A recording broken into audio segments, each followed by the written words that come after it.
The Centre for Addiction and Mental Health is calling for a ban on gambling ads during sporting events. Experts say these ads, and we've heard this from some of the callers as well, are normalizing sport gambling. And the young people and problem gamblers are especially susceptible. So we have a couple of people here who have different perspectives on this debate. Nigel Turner is an independent scientist with the Centre for Addiction and Mental Health. Paul Burns is the president and CEO of the Canadian Gaming Association, and his organization advocates for operators in sports betting, esports, and the lottery industry in Canada. They both are in Toronto, and hello to both of you.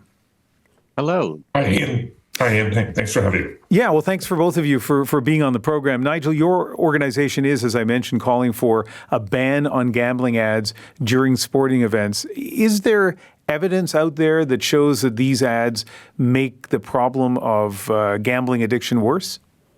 Well, when they launched the heavy advertising of online gambling last April, the rates of people who were betting online skyrocketed. It went from being a relatively small percentage of the people who call the Ontario Problem Gambling Helpline to being the number one reason that people call the Ontario Problem Gambling Helpline. And that was a very rapid transition. So the advertisement was working.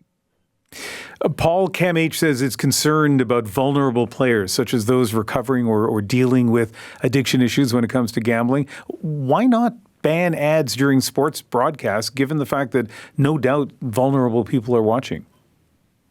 Well, we see gambling advertising. One is we want people to gamble with regulated gaming sites. Canadians have had unrestricted access to online gaming since the inception of the internet.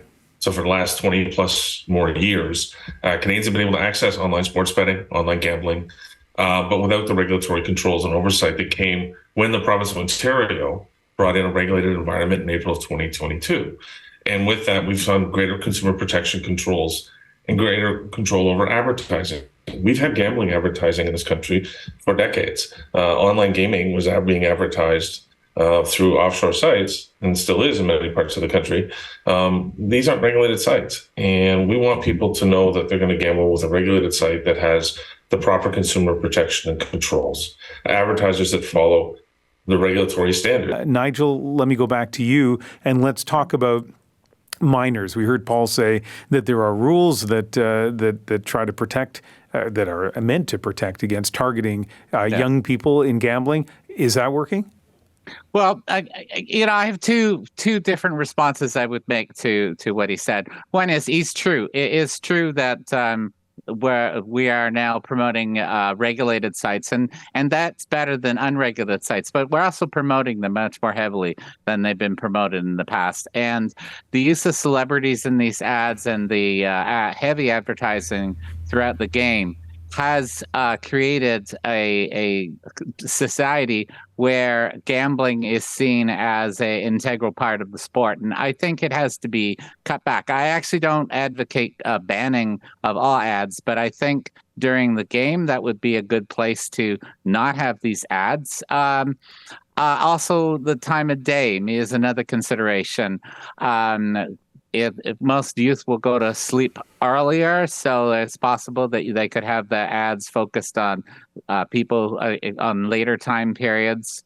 So that's another option. Why not have the regulated gambling? Why not have the guardrails and either not advertise or advertise in a really plain vanilla way? So to say to the industry, you can do informational ads, but you can't dress it up with sports celebrities and other things you do to make it seem exciting. Well, how would you respond to that?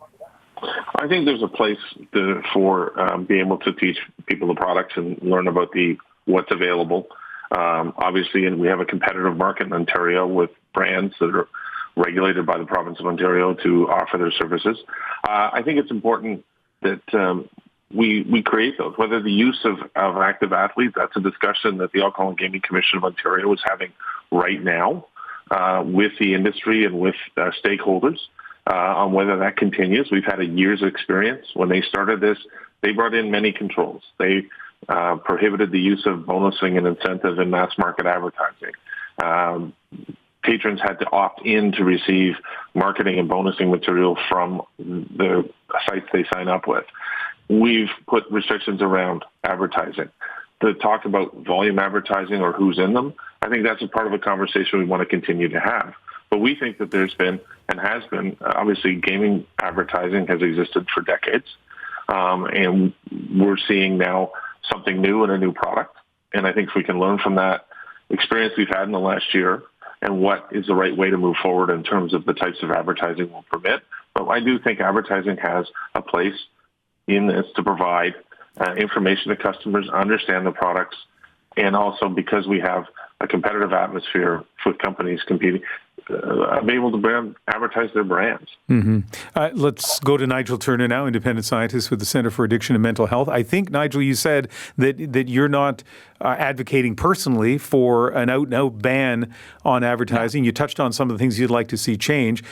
Tell us that, and especially with Paul on the line, he can respond. But how would you like to see the advertising change? What I hear is complaints about just how many there are, and we've heard people are unhappy that celebrities like sports stars like Wayne Gretzky are involved. But from your point as a scientist who's done the research, how would you like to see the advertising change? Well, I'd like to see a cutback. I think there's too much advertising. I would like to see it counterbalanced with more advertising for the more increasing awareness of the potential downside, the problems. I think there's one ad that's been used that we're seeing quite a bit on TV that counterbalances, but there's a lot of advertisements about the fun and excitement of gambling, and I think there's too much of that, and it needs to be counterbalanced with more awareness of the downsides, which is, after all, it is entertainment, it is fun, but it is a way of spending money, not a way of making money. And I want to follow up on that, because when I was listening to an interview that one of our producers did with you, one of the things I found interesting was the dangerous notion that some people have that they can make up their losses that they incurred in sports gambling by the next bet. Talk briefly to us about that. Chasing losses is the number one symptom of a gambling problem. If you lose money, it's gone. Don't try to win it back. Winning is the exception, not the norm. There's always a house edge. There's the casino or the sports book sets up the game with a greater chance of winning than the player, and the player needs to take this into account. If you lose money, the random chance does not correct itself and magically give you your money back. Well said. Paul, how do we protect against that person who, listen, I'm a huge hockey fan, and although I don't bet on sports, I'm kind of too lazy to go through the whole registration process. I kind of think I'm smart enough to figure it all out and win money. I think I'm wrong. But how do you guard against exactly what Nigel's warning us about? Well, what operators are doing today is that there are individual companies that have had their own ads promoting the tools that are available for players to set limits on time, on money and spend and deposit. In Ontario, operators are also actively required to monitor players' behavior in terms of looking and identifying risky behavior as it appears. Because in internet gaming, you're not anonymous. Every bet, everything's recorded. We understand your play. And that has available to provide operators the tools to help protect players when they see signs of really irresponsible play. And what we see is that being able to educate players on how to interact healthy with the product, what the conversations that people need to have about understanding that you bet on things, you know the rules of the game, whether that's a casino game or whether that's understanding the sport you're betting on, setting limits, playing within your means and time. It is entertainment, and we want to keep it fun. We want to keep it enjoyable.